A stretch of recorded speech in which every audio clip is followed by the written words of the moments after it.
Eropa sedang retak. Orang-orang meninggalkan benua ini karena harga rumah yang meroket dan tingkat kejahatan yang meningkat. Swedia dilanda kekerasan senjata.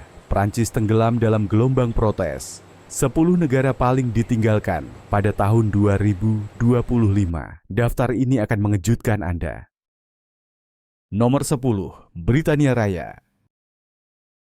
Dulu dianggap sebagai jantung dari kerajaan tempat matahari tidak pernah terbenam. Kini Britania Raya sedang menyaksikan pembalikan sejarah ketika semakin banyak warga, dari kelas pekerja hingga kaum intelektual, memilih untuk meninggalkan tanah air mereka. Bukan karena kurangnya patriotisme, tetapi karena hidup di sini semakin sulit, membebani, dan minim prospek. Krisis biaya hidup. London, dulunya pusat keuangan terkemuka di Eropa, kini secara bertahap menjadi tujuan yang tak terjangkau, bahkan bagi warga Inggris sendiri. Sewa rata-rata telah melampaui $2.500 per bulan, belum termasuk biaya energi, makanan, dan transportasi yang melonjak setelah pandemi dan perang di Ukraina. Laporan terbaru menyebutkan bahwa hampir sepertiga penyewa di Inggris harus memotong pengeluaran dasar seperti makanan, pemanas, atau kunjungan medis hanya demi membayar sewa. Konsekuensi berat dari Brexit. Sejak Inggris resmi keluar dari Uni Eropa, penarikan diam-diam namun terus-menerus dari perusahaan internasional seperti Honda, Panasonic, dan JP Morgan telah terjadi. Ribuan pekerjaan di sektor keuangan, otomotif, jasa dan teknologi telah pindah ke Prancis, Jerman, atau Irlandia, menyebabkan penurunan besar dalam peluang kerja, terutama bagi kaum muda. Rantai pasok juga terganggu, menyebabkan kelangkaan dan harga melonjak. Peningkatan eksodus tenaga ahli. Situasi ini tidak hanya berdampak pada kelas pekerja, tetapi juga parah di kalangan pekerja terampil. Ribuan dokter, perawat, insinyur teknologi, dan peneliti muda telah meninggalkan sistem publik Inggris untuk pindah ke negara seperti Australia, Kanada, Jerman, atau Belanda. Tempat gaji lebih tinggi, kondisi kerja lebih baik, dan kesejahteraan sosial lebih stabil. Di sektor kesehatan saja, jumlah dokter yang mengajukan diri untuk meninggalkan NHS dan bekerja di luar negeri meningkat lebih dari 35% hanya dalam 3 tahun terakhir. Ketidakstabilan sosial dan politik yang meningkat. Inggris menghadapi kombinasi berbahaya dari meningkatnya kejahatan, layanan publik yang melemah, dan polarisasi politik yang parah.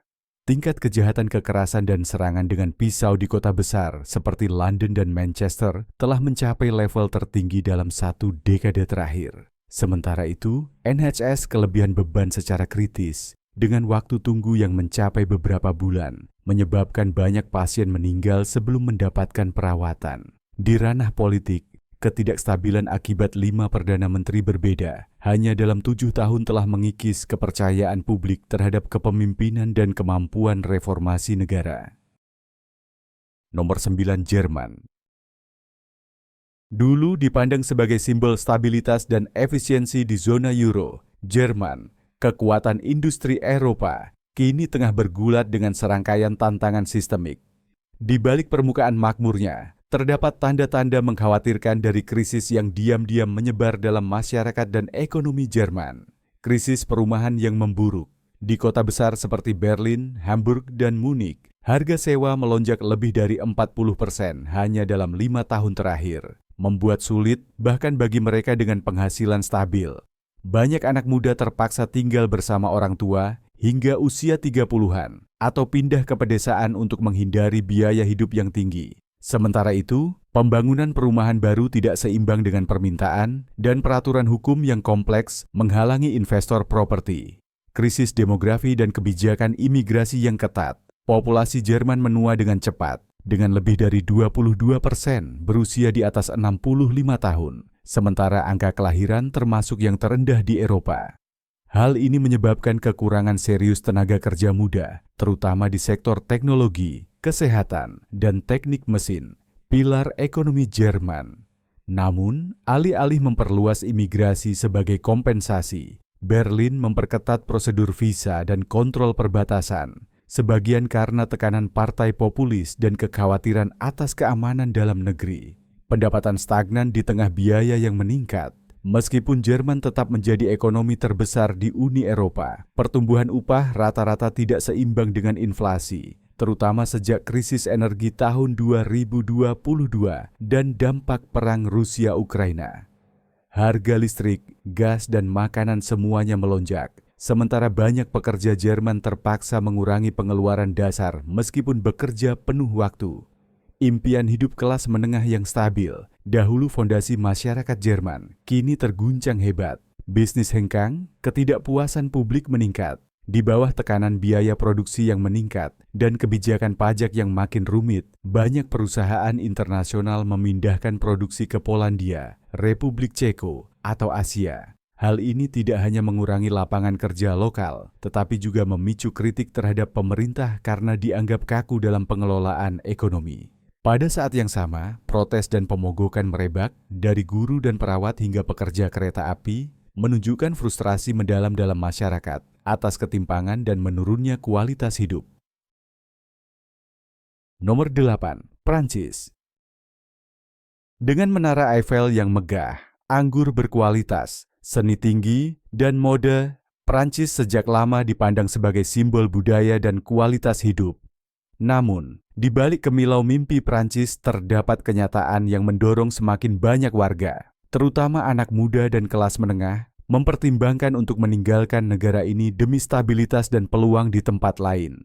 Biaya hidup meroket, terutama perumahan. Ibu kota Paris, jantung Prancis, menghadapi krisis perumahan yang parah.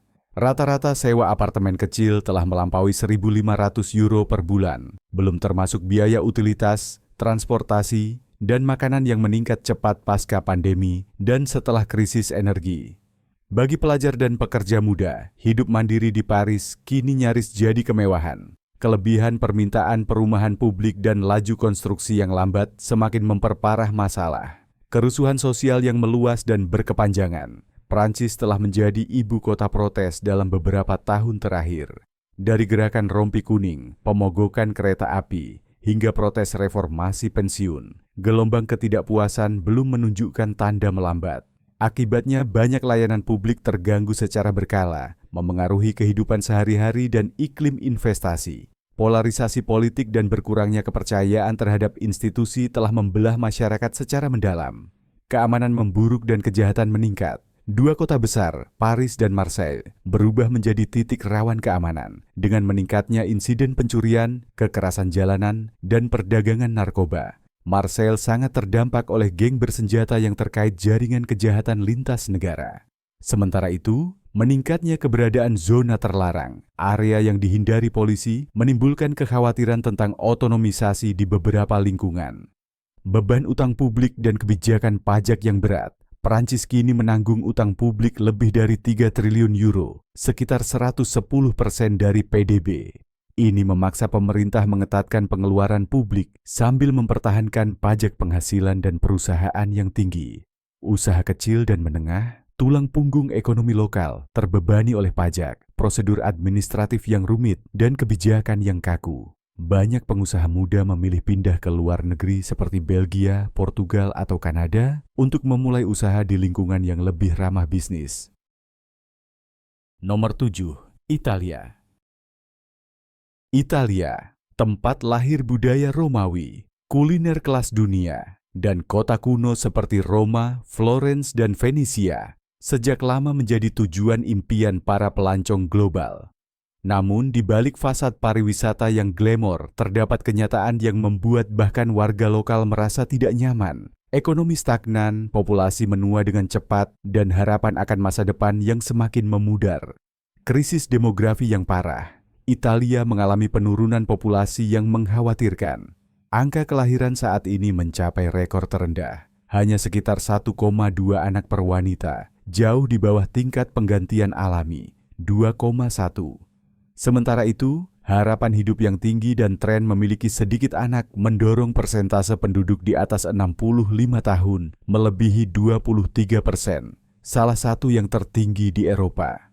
Tenaga kerja menyusut, biaya jaminan sosial meningkat, dan kekurangan generasi muda untuk mengambil alih makin terasa. Pengangguran kaum muda di tingkat mengkhawatirkan. Dengan pengangguran kaum muda sekitar 22%, Italia memiliki salah satu tingkat tertinggi di Eropa, hanya di bawah Spanyol dan Yunani. Akibatnya adalah generasi yang jatuh dalam kondisi putus asa berpendidikan, dengan gelar tetapi tanpa peluang. Banyak anak muda terpaksa meninggalkan negara untuk mencari pekerjaan di Jerman, Prancis, atau Eropa Utara, menyebabkan fenomena brain drain berkepanjangan. Lebih dari satu dekade stagnasi ekonomi. Sejak krisis keuangan global 2008, ekonomi Italia tetap lesu. Pertumbuhan PDB lemah dan utang publik kini melebihi 140% dari PDB, salah satu yang tertinggi di zona euro. Sementara itu, pajak tinggi dan infrastruktur yang memburuk menghambat investasi domestik dan asing. Usaha kecil dan menengah kesulitan mengakses pendanaan, dan birokrasi yang berbelit menyebabkan banyak proyek pembangunan tertunda tanpa batas waktu. Pariwisata berkembang tapi tidak cukup mendukung warga lokal.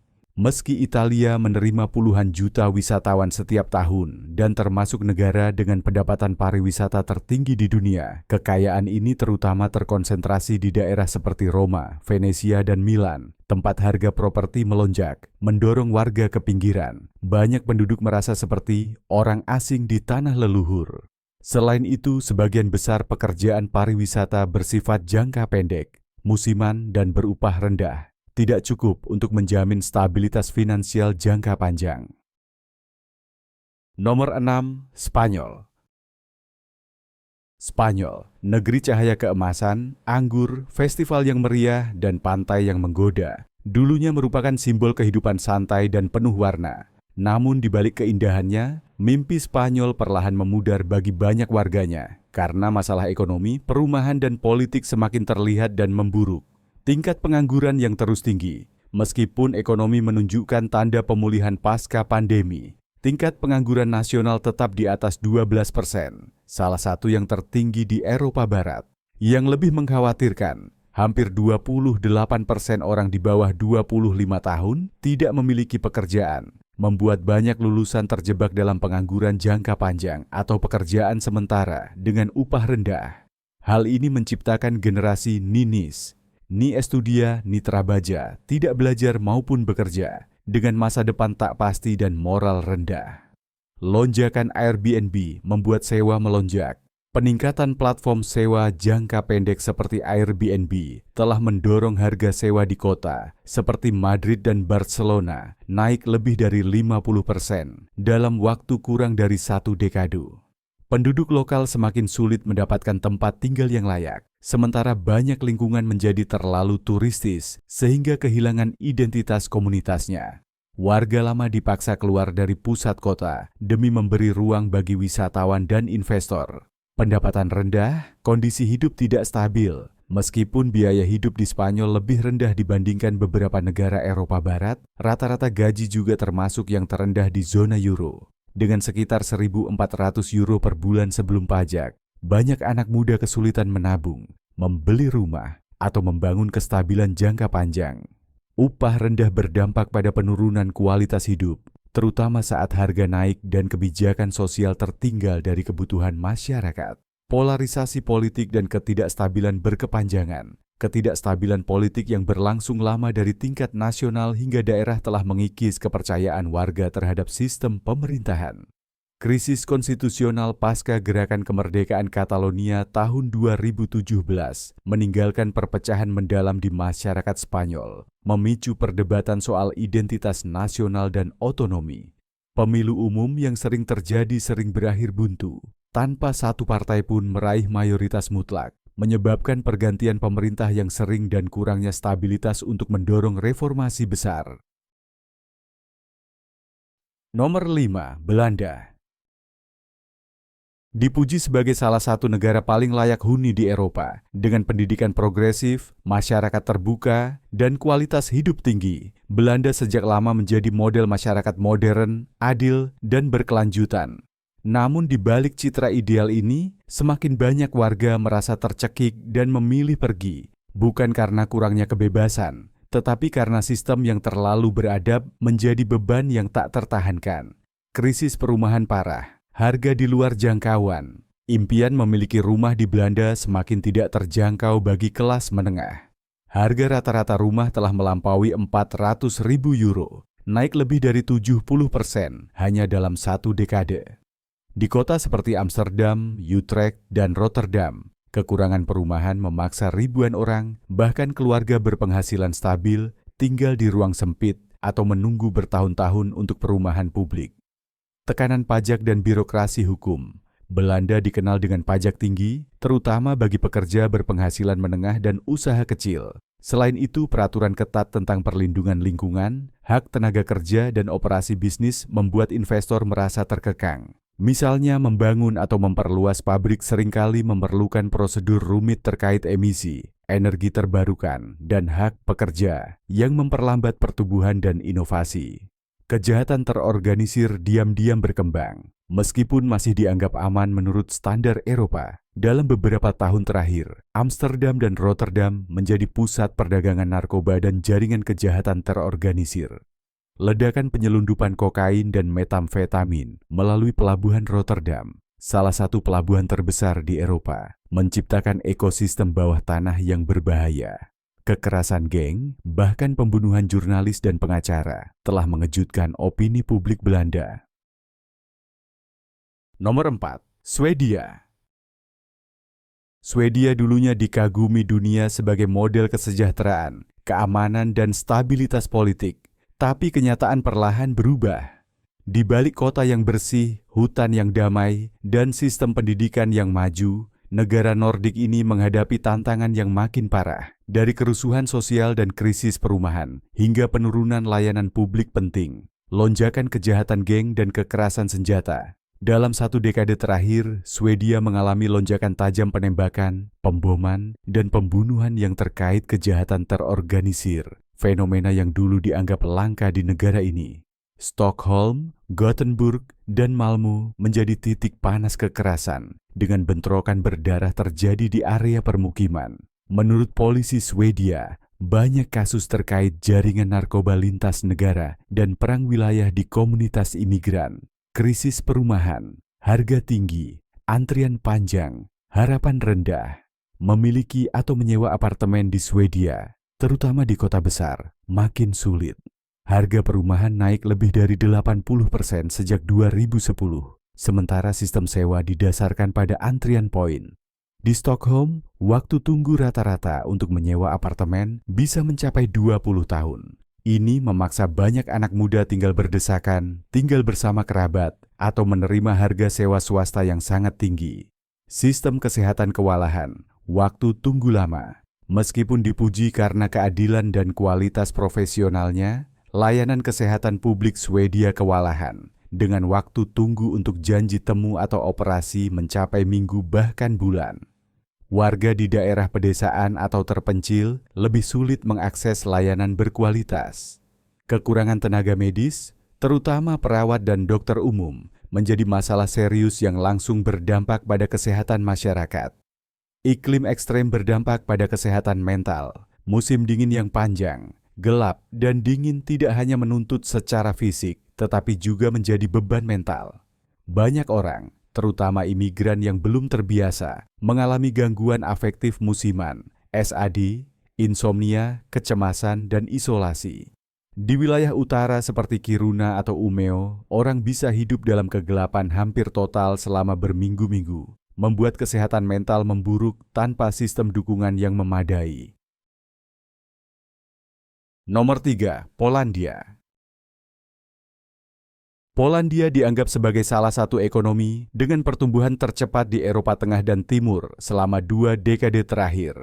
Dari ekonomi transisi pasca Soviet, negara ini telah menjadi pusat regional untuk manufaktur dan teknologi. Namun, di balik angka pertumbuhan yang mengesankan, gelombang emigrasi, terutama di kalangan muda, masih terus terjadi. Tampaknya kemajuan ini belum cukup untuk mempertahankan orang-orang yang membentuk masa depan bangsa. Pendapatan jauh lebih rendah dibanding Eropa Barat.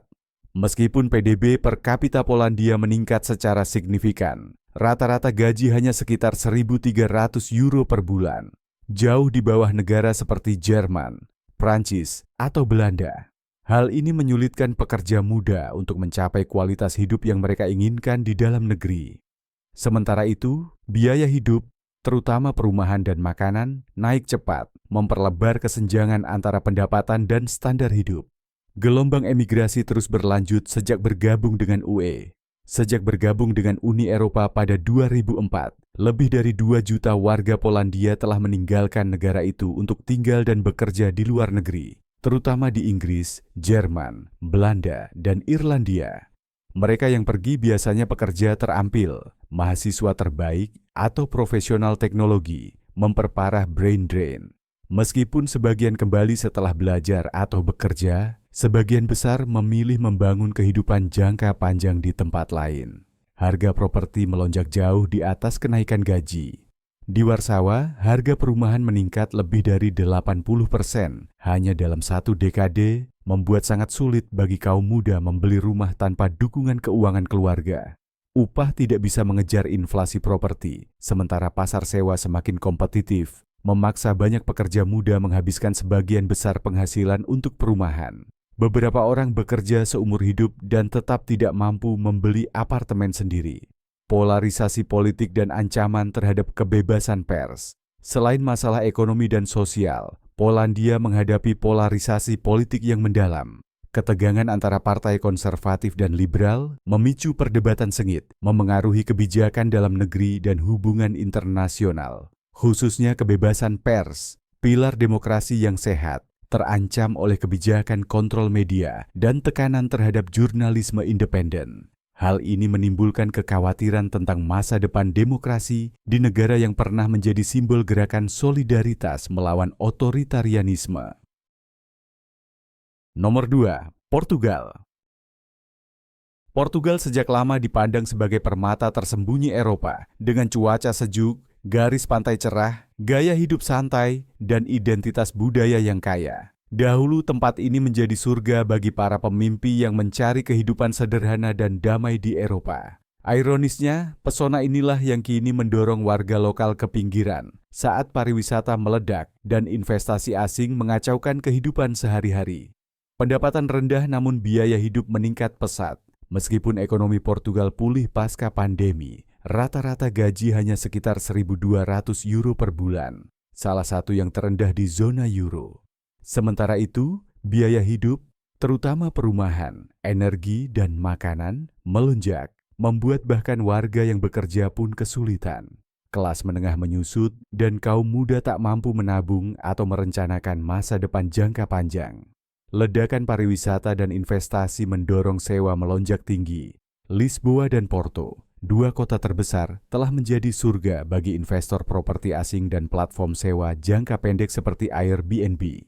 Akibatnya harga sewa berlipat ganda dalam waktu kurang dari 1 dekade, mendorong warga keluar dari pusat kota. Banyak lingkungan tradisional berubah menjadi zona turis, di mana bahasa lokal memudar dan toko-toko lokal digantikan oleh kafe dan apartemen untuk orang asing.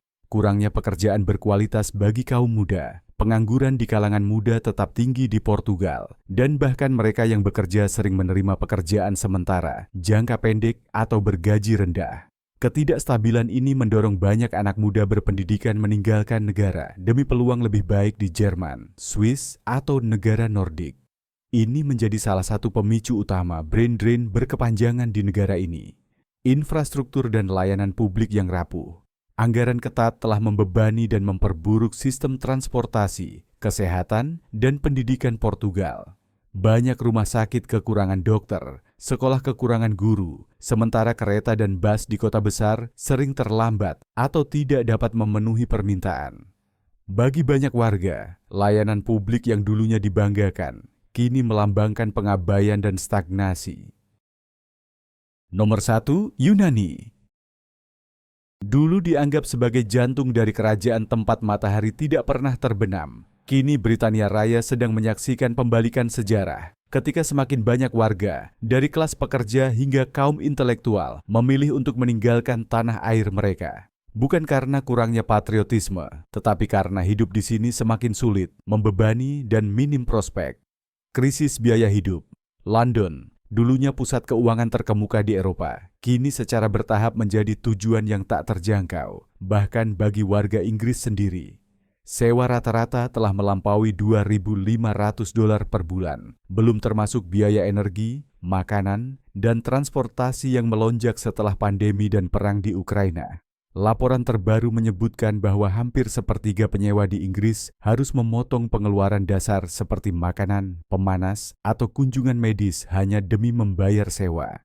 Konsekuensi berat dari Brexit. Sejak Inggris resmi keluar dari Uni Eropa, penarikan diam-diam namun terus-menerus dari perusahaan internasional seperti Honda, Panasonic, dan JP Morgan telah terjadi. Ribuan pekerjaan di sektor keuangan, otomotif, jasa dan teknologi telah pindah ke Prancis, Jerman, atau Irlandia, menyebabkan penurunan besar dalam peluang kerja, terutama bagi kaum muda. Rantai pasok juga terganggu, menyebabkan kelangkaan dan harga melonjak. Peningkatan eksodus tenaga ahli. Situasi ini tidak hanya berdampak pada kelas pekerja, tetapi juga parah di kalangan pekerja terampil. Ribuan dokter, perawat, insinyur teknologi, dan peneliti muda telah meninggalkan sistem publik Inggris untuk pindah ke negara seperti Australia, Kanada, Jerman, atau Belanda. Tempat gaji lebih tinggi, kondisi kerja lebih baik, dan kesejahteraan sosial lebih stabil. Di sektor kesehatan saja, jumlah dokter yang mengajukan diri untuk meninggalkan NHS dan bekerja di luar negeri meningkat lebih dari 35% hanya dalam 3 tahun terakhir. Ketidakstabilan sosial dan politik yang meningkat. Inggris menghadapi kombinasi berbahaya dari meningkatnya kejahatan, layanan publik yang melemah, dan polarisasi politik yang parah. Tingkat kejahatan kekerasan dan serangan dengan pisau di kota besar seperti London dan Manchester telah mencapai level tertinggi dalam 1 dekade terakhir. Sementara itu, NHS kelebihan beban secara kritis, dengan waktu tunggu yang mencapai beberapa bulan, menyebabkan banyak pasien meninggal sebelum mendapatkan perawatan. Di ranah politik, ketidakstabilan akibat 5 Perdana Menteri berbeda hanya dalam 7 tahun telah mengikis kepercayaan publik terhadap kepemimpinan dan kemampuan reformasi negara. Eropa tidak sedang runtuh, tetapi gelombang orang yang meninggalkan benua ini tumbuh dengan cepat. Dari sewa rumah yang melonjak hingga sistem kesehatan yang kewalahan dan kerusuhan politik, masalahnya semakin memburuk. Tanpa perubahan, gelombang migrasi ini hanya akan semakin besar. Pertanyaan akhir untuk video, apakah Anda akan tetap tinggal dan berjuang untuk masa depan yang lebih baik, ataukah Anda akan mengepak barang dan pergi?